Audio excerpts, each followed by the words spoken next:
માણાવદરમાં કમોસમી વરસાદથી રસ્તા પાણી ઉનાળા પાકોને ભારે નુકસાન, ખેડૂતોના મોઢેથી કોળિયો છીનવાયો। માણાવદરમાં આજે બપોર બાદ અચાનક વાતાવરણમાં પલટો આવ્યો હતો। ભારે પવન સાથે વરસાદ તૂટી પડ્યો હતો।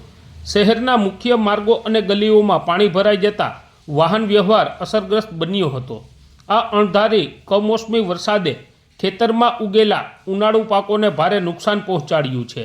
તલ, અડદ, મગ જેવા પાકો વરસાદી પાણીને કારણે જમીનમાં પડતા રહી ગયા છે, જેને કારણે પાક બળી જવાની અને સડી જવાની શક્યતાઓ વર્તાઈ રહી છે।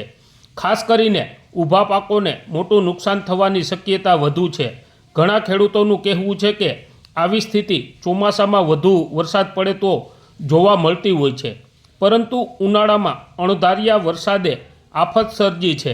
વરસાદથી આખી મહેનત પાણીમાં ગરકાવ થઈ ગઈ હોય તેવો ભાવ ખેડૂતોના મોઢા ઉપર સ્પષ્ટ રીતે દેખાય છે। માણાવદરમાં વરસેલા ધોધમાર વરસાદથી શેરીઓમાં ઠેર ઠેર પાણી ભરાયા હતા।